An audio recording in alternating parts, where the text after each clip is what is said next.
what's up guys, Rico Jaggers back again.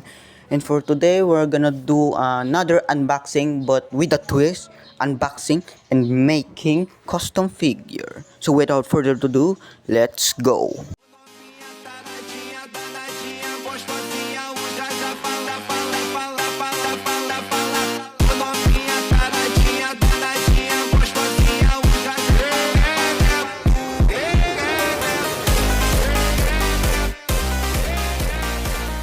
Okay, so I bought a white one, two blacks, one red and one yellow, because these four, I'm gonna use this to make custom figures, but I need to assemble them all.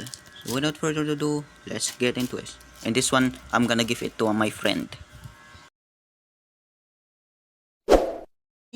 Finish assembling all of them. I got two black, one yellow that I'm gonna give to my friend Dante, one white and one red. So I'm gonna use these three to make Chainsaw Man. Yes, I'm gonna use the black leg, white torso and hands, and red head. So without further ado, let's make Chainsaw Man. Actually, first of all, we need to assemble them all. Okay, we're gonna take this, put it in this, so like has a black pants. The head, not change it with this. So this will be a Chainsaw Man, and I'm gonna make all the parts now. See you in that part. Okay, we have finished the head, and I put one spike there. I'm gonna put more. Yes, pretty neat. Then I'm gonna put more teeth here. The hand saws are now finished. I'm gonna put some spikes here, and I forgot the bow tie. Let's do that.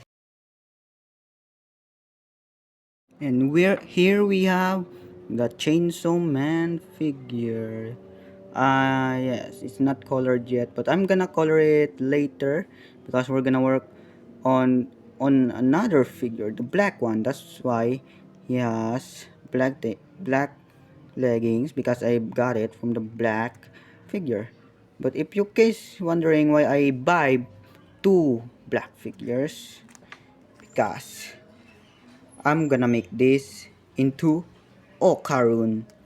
So without further ado, let's do it. Here we have the custom okarun head. Yes, it's not colored yet.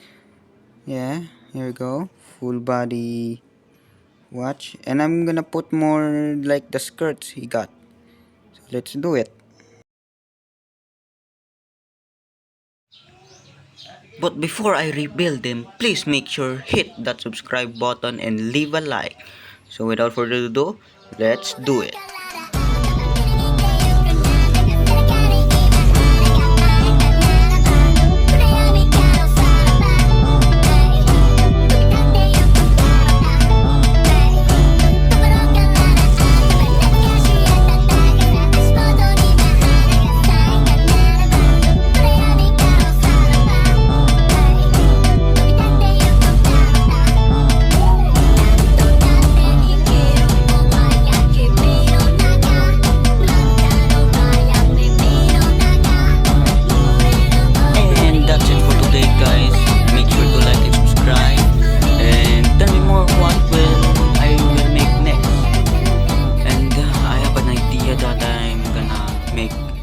Our favorite horse daughter, Aurora.